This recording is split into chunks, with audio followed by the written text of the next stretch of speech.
Hello guys! Hello Scorpio! Welcome dito sa aking channel, Scorpio. Alamin natin kung anong messages, vibration, gabay energy para sa inyong lahat. Ito ay general reading, so pwede kang makaresonate. Para ito sa second half ng May 2024, Scorpio.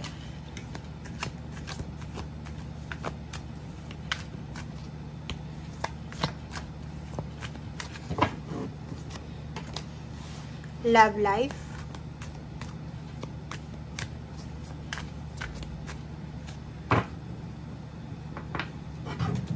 Okay, babae.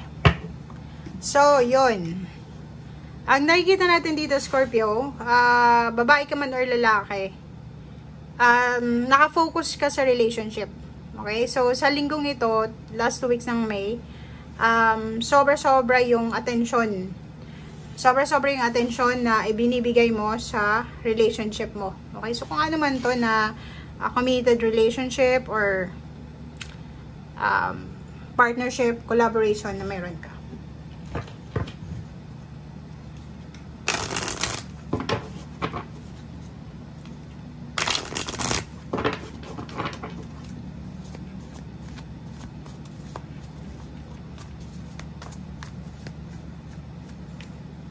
Okay, Scorpio. Wow. So, meron tayo ditong courage and dreams.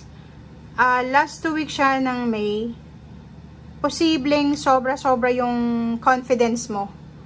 Confidence and courage na maabot yung pangarap mo. It's either pangarap sa relationship or pangarap sa career. Or kung business man ito or kung ano pa man, sinasabi ng barahan na sobra-sobrang positive. Okay? Confident ka na lahat ng pangarap mo sa buhay ay mamamanifest mo. Confident ka na etong minamanifest mo, etong goals mo sa buhay, ay makukuha mo. Okay? So, parang nakikita ko sa'yo dito, Scorpio, na hawak kamay, abot kamay. Parang ganun, abot kamay na yung pangarap. Okay, light.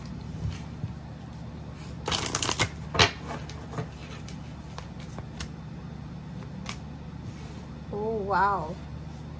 Okay, so Scorpio, kung makikita mo dito, meron kang liwanag and meron dito na message yung angels para sa'yo.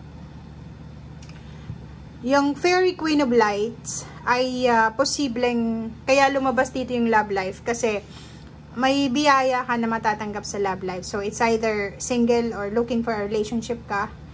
Yung relationship ngayon or yung fairy of love, parang ganun na lang yung sasabihin natin, ay nandyan sa paligid mo. So, sa kahit saan ka man pumunta, or sa kung ano man ang gagawin mo this last 2 weeks ng May, talagang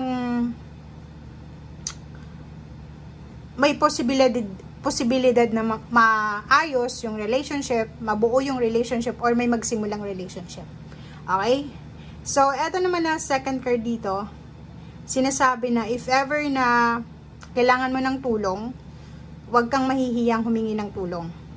And if ever naman ikaw yung may kakayahan na tumulong, huwag kang maging madamot na tumulong. Okay? And if like hindi mo kailangan ng tulong ng mga tao, like mga spiritual help yung kailangan mo, angels, archangels, invoke archangels, spirit guide, yun yung tamang lugar or tamang, 'di ba? Pagtanungan natin, hingan natin ng tulong. Okay? So, yun.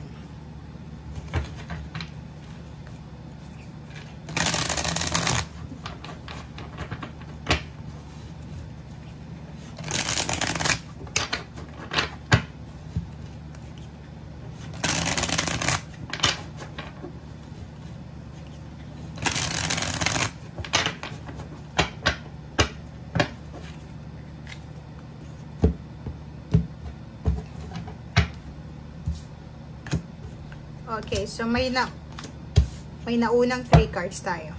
Okay, so first 3 cards natin is Page of Wands, Page of Pentacles, and 8 of Pentacles. So, ito ay tungkol sa future. Okay? So, may nagano dito, may parang nakikita ka, or pwedeng hindi mo to nakikita, pero may paparating. Kasi itong Page of Wands na to, Page of Pentacles, paparating pa lang siya. Hindi pa to sa ngayon na, hindi pa ito ngayong last 2 weeks ng May. Okay? Sinasabi ng barahan na may paparating na balita. May paparating na offer ng work, or any pagkukunan ng income. Diba? So, sa anumang klase ng trabaho ito, sinasabi ng barahan na may parating sa'yo na pwedeng pagkakitaan.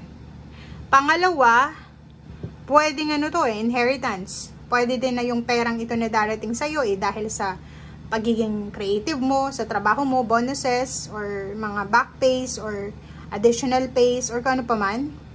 Or posibleng kung makikita mo kasi sila, pareho lang yung ginagawa. So, sinasabi ng baraha, maraming paraan sa last 2 weeks na to, and then June, July onwards, na pwede kang kumita ng pera. Sa trabaho, sa swerte, inheritance, sa loto, parang ganon. If tumataya ka, okay? So, yun. Okay, so nakikita din natin dito, meron na number 13, the Lord of Shadows in the Earth Mother, Impress. If ever naman na, for example lang ha, na hiwalay ka sa asawa, wala kang relationship, single mom, single dad, or ano pa man, nakikita natin dito na maraming darating sa'yo. Pwedeng relationship, pwedeng, yun na nga, business, pwedeng work, pwedeng pera, swerte, or kano pa man, or pwedeng good health, or pwedeng unexpected na baby, parang gano'n. So, mag-iingat kayo, dahil kung halimbawa na hindi pa kayo kasal, kung meron kayong intimate relationship ngayong last 2 weeks ng May, posibleng mabuntis ka. Okay? So, yun. Ito naman na 6 of Pentacles. Sinasabi ng baraha sa'yo na financially balanse, or magkakaroon ng balance yung pera mo.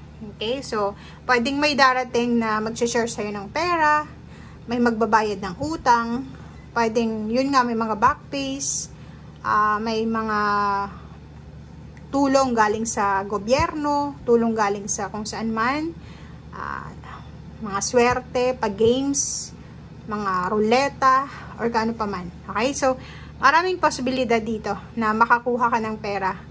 And, hindi limited yung options na to na binibigay sa'yo ng universe. Okay? So, yan guys ang sinasabi ng baraha. Thank you for watching and see you again. Bye!